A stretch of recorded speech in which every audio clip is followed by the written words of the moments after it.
The Switch 2 has finally been revealed for realsies this time, and we got a proper wee trailer for that. Now, this trailer had a lot of sights, and let me tell you, see these eyes, alright? They saw things. These eyes were made for looking, and that's just what they did. So, as fast as I could, I went through the trailer, I examined the ever-loving crap out of it, and I've got a bunch of things here to say. So, let's start that. A bigger screen without these stupid little things at the bottom. I always hated the way the Switch looked with those. I'm glad they're gone. Plus, bigger screen, that's pretty good, even if the system is nowhere near as portable as it was before. Whoopsies. For some reason, they play this little animation when going across the Switch 2's new exterior. I have a theory that this is because it's made out of a brand new material. Also, this animation looks a lot like whenever the Smash 3DS characters did the thing where they became the Wii U characters, so I don't think that actually applies here. I don't think that means anything, but maybe it does. Who knows? The speakers on the bottom of the system seem to be really fancy and nice, so hey, far better sound quality. That's pretty good. You know, we all talk about, ooh, we want better screen quality. Well, hey, better sound quality, that's my jam, but also better everything else quality. Primarily that, actually. Additionally, on the bottom, we can also see that there's big old screws, big, very obvious screws. There's this whole thing now where you gotta have your consoles be very easy to, like, open up. It's definitely a phone thing, maybe not a console thing, but hey, the system's not easier to open, which is always a good thing, always a very good thing. You know, I tried to open a 3DS as of late to fix it, you know, there's a recent experience. Not good, don't recommend it. There's also, right next to those screw holes, just straight on holes, little divots. My theory is that inside of the dock, which you don't actually get to see the inside of, there are little nubs that you can rest the Switch on. This means that it's better kind of stabilized in there. There's also this weird thing. I assume it's the SD card slot. It makes the most sense. That's the most logical place for it now, especially with the kickstand being the way it is. So I've just got to assume that this is where the SD card goes. Flipping over to the top of the system, we now see that the power button as well as the volume buttons are wider and kind of jut out more. This is great. It was always kind of finicky and just, it never felt nice using either of the buttons. So now having this kind of divot going in and it's just really nice. Good stuff. There is a second USB-C port on the top of the system. It also is kind of raised a wee bit, which I find to be interesting. I'm really hoping, fingers crossed, that there's some cool add-ons we can get with that. There has to be a reason for its inclusion beyond, oh, well, now when the thing's on its wee stand, you can charge it. Before talking about the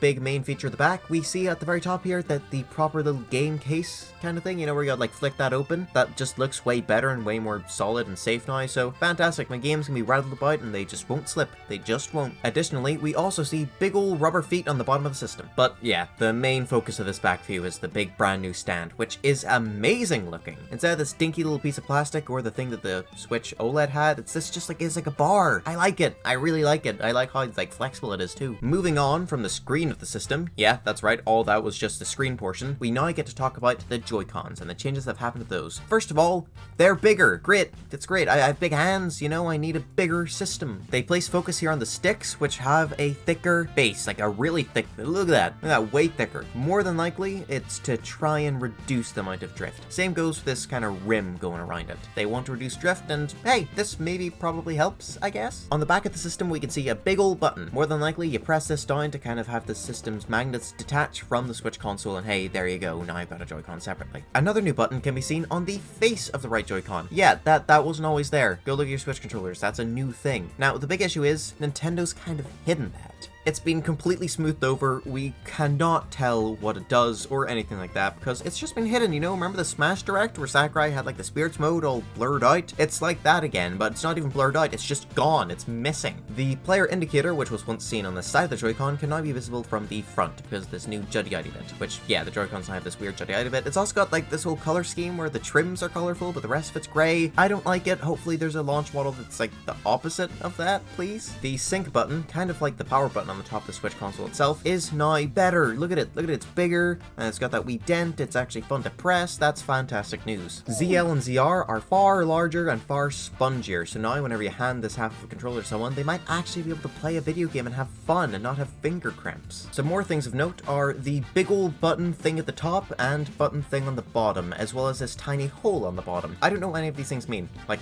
at all. Seriously, I have no clue. Maybe that top thing kind of extends out, and whenever you press a button, that's just how it crudely removes itself from the magnets, I guess. And the bottom thing, maybe it's not a button at all, but what's with that hole? What's the hole? Maybe it's some sort of latch, like a built-in magnet thing for the straps? I really don't know. Most important of all, though, is this hole, which appears to have an IR camera guy in it. That's right. The whole theory about, ooh, you can use the Switch 2 Joy-Cons as a mouse might be true. Thank God. I would have been bummed if that wasn't the case. That sounds awesome. Unfortunately, for those closely theorized otherwise, the strap accessories are still just that, accessories. For your proper safety, you need to have a separate thing to remember to bring about with you. Just ridiculous. Now, one thing of note is the Joy-Con sliding on the table, you know, sliding about the place, really seems to be replicating what a mice does. Like, a lot.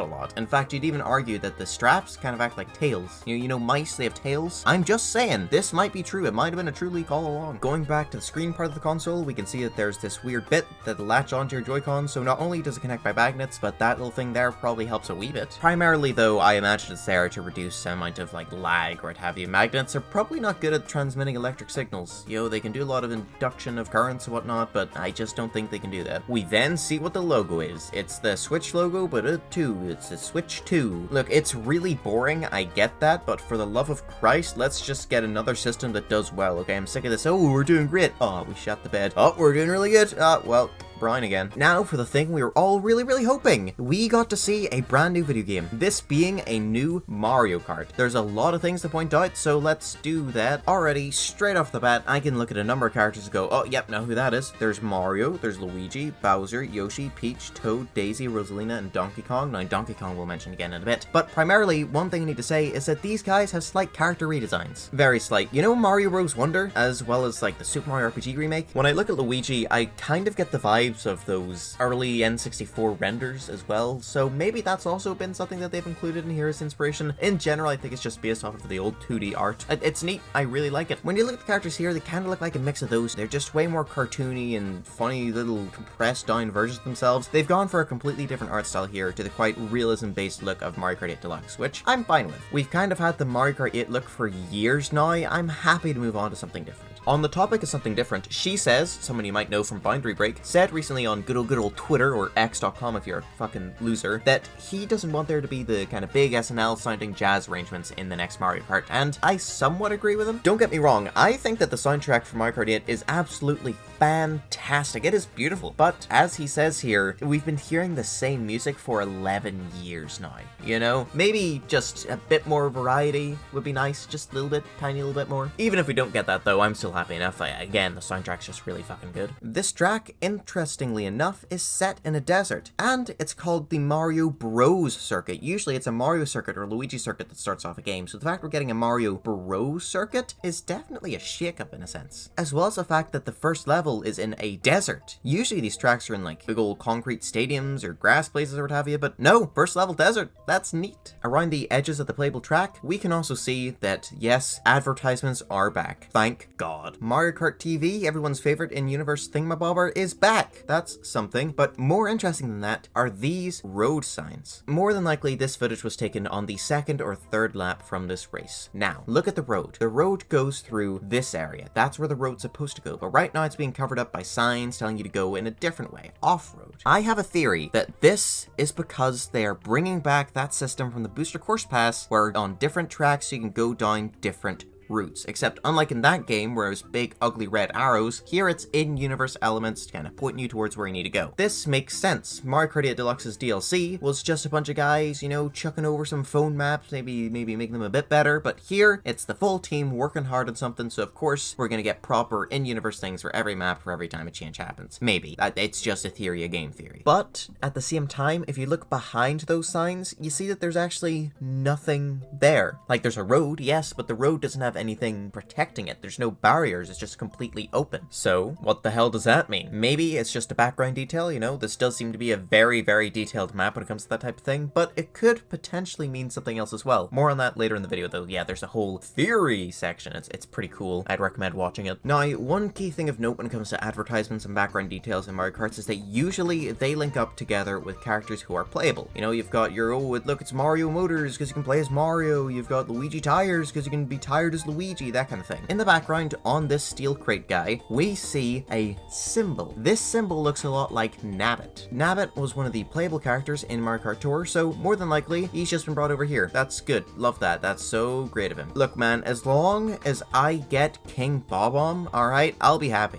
Speaking of happy, there's Wario. Yeah, baby, Wario is there. How long will it take to select him? I don't know. One more important thing to note here, though, is that Donkey Kong has his more classic look. In the Mario Bros. Movie, this was also the case. This seems to be the standard going forward. In the background, we can also see this weird part of the track. Now, I don't know what the deal with it is. I'm assuming it is a zero gravity thing, you know, like from Mario Kart 8. I'm gonna guess that they're gonna bring that gimmick back. But at the same time, you don't see any blue, and blue is quite the telltale sign of zero gravity. Could it be something else? Maybe you just drive on the side and it's not counted as zero gravity? Who really knows? But that definitely looks like, to me, the last part of the track before you go back onto the main loop. It looks like on the edge, it ends with a bit of a ramp, so more than likely we'll see gliders return as well. I mean, they've been such a big thing since 7.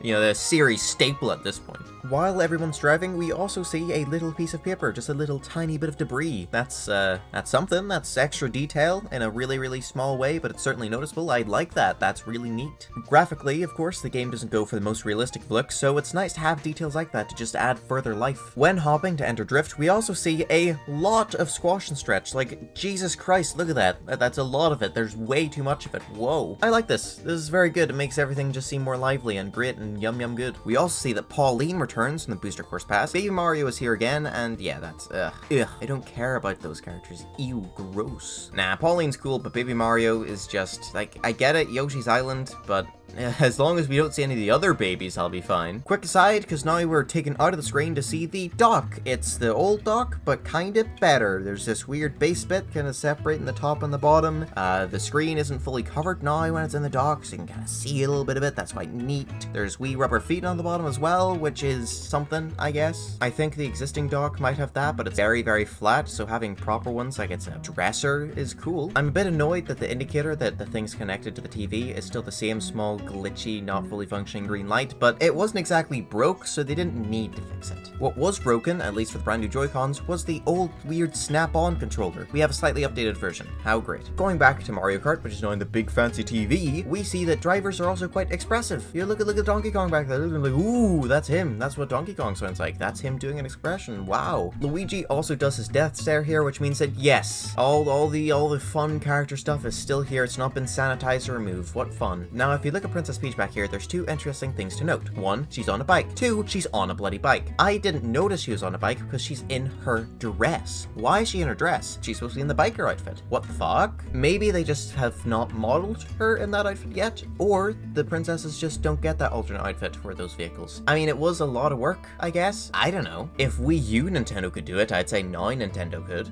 Also, Princess Peach was in that outfit in the Mario movie, and this is the first new Mario Kart after that movie, so I don't know, it would be confusing if they didn't have it here. Most important of all, though, look who's right there. That's right, Waluigi. Fucking Waluigi. He's there for the Switch 2's reveal. He's right there. I am so happy. Look at my boy go. You know, we went from the Breath of the Wild being the big awesome thing to reveal to Waluigi being the big reveal. That's so great. He's gotten so important. Even further in the background, to the point where you probably can't even see him, I know I can't, you will spot King Boo. Because he's so far away, it's a little hard to make out the details, but I think his face has been changed. There's just something about it that looks a bit off. Now, remember earlier when I compared Mario and everyone's designs to kind of Mario Bros. Wonder look? Potentially, King Boo has also been updated to have the same face as all the rest of the Boos, as well as his appearance in Mario Bros. Wonder. That's my theory, maybe not. I'm still, fingers crossed, just hoping beyond all hope for his proper Luigi's Mansion design. Please, just give him the sunken eyes and the purple. That's like his deal. We'll just have to wait and see. Also spottable are Baby Luigi, Baby Peach, Birdo, Baby Rosalina, and Baby Daisy. Also Bowser Jr. Yeah, I bet you thought you snuck out of my field of view. Well, you were very wrong, small child. Haha.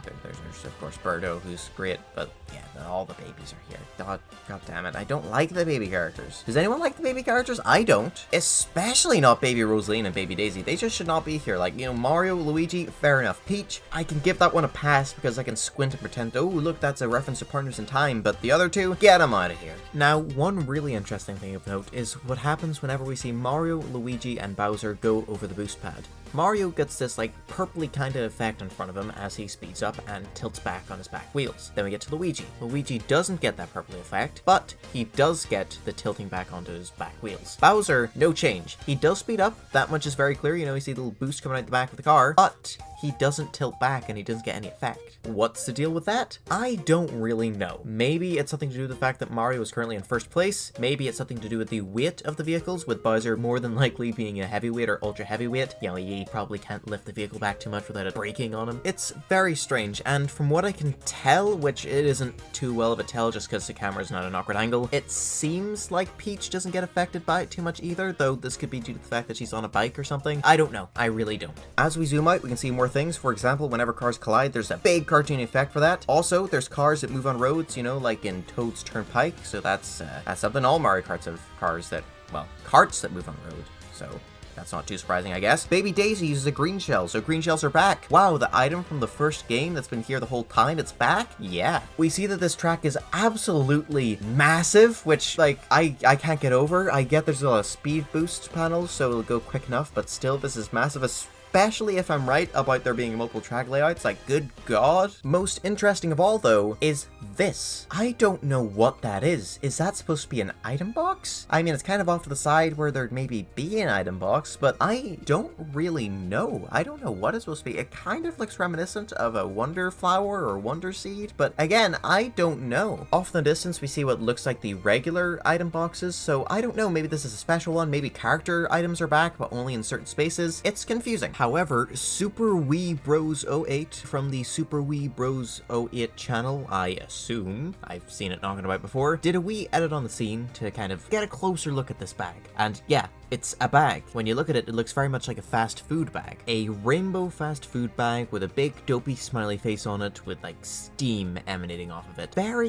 Very interesting, but still quite weird. A theory I've seen floating about is that there's some sort of fuel system in this game, and that's an item that helps with that, but I've also seen people say, well, maybe it's still a wonder item effect. Others say, oh, well, it's actually a collectible, and there's a whole big single-player campaign element. I'm not really too sure. We don't really have enough to go off of right now, but yeah, there's just a wee bag of burgers over there. Isn't that neat? Right next to this Yoshi burger place, which can I just say is a really fun idea of it. I mean, look at it. It looks like Yoshi. I love it when Mario Kart things look like Yoshi. We see a sign for Morton Construction. Morton is a Koopaling. All advertisements usually link back to a character or an item. Ergo, Morton's in the bloody game. Thus, the rest of the Koopalings are. Many people were prematurely celebrating, oh, we did it, there's no more Koopalings, oh, no, like with a roster that this game probably will have to have, you know, a rather big and hefty one considering the player count, which we will discuss in a moment. Yeah, I'd imagine that we still have to deal with the Koopalings. But hey, who knows? They're not exactly the most popular of characters, and I haven't really seen them be used as of late, so there's always a chance we'll lose them. It's not a high chance, I don't think. The best thing, the best little tiny change in detail of all, though, that we actually see not only at the end of this part of the trailer here, but also the start, is the fact that there are way more racers. Right at the start here, we see 24 starting positions. 24. That is double what Mario Kart 8 offers. This is a rather huge deal, as not only does it show that we can now have way more racers, but it also shows that Nintendo is confident in their servers. Think about it. Why have the ability for 24 people to play together at the same time if you aren't confident that you can have 24 people play together at the same time? Actually, I say that. They had 4 characters able to be played at the same time in Mario Maker 2, and well, that game didn't run well. So, more than likely, that doesn't mean anything, but I don't know. The fact that they're going really bold with having 24 available just at least means that we're dealing with stronger servers than before. Maybe not great yet, but better. There's more when it comes to Mario Kart that I want to talk about, but first I need to bring up the fact that some Switch 1 games are not compatible with the Switch 2. This can be a rather scary message to read until you really think about it. Like, no, Nintendo's not going to stop Super Mario Odyssey from existing on this thing, but they're probably not gonna have 1-2 switch. On the right Joy-Con of your Nintendo Switch, you'll notice this weird black thing that you don't think has use. Well, unfortunately, it does have a use. That's an IR camera, and it probably made the things a tiny bit more expensive. The games that used this feature were rather minimal. In fact, from the top of my head, I can only think of 2, that being a WarioWare and a 1-2 Switch. Now, while the WarioWare is a bit of a shame, 1-2 Switch really isn't. Also, Nintendo Switch Labo, I guess. Speaking of which, I'd imagine the Labo VR kit probably won't work,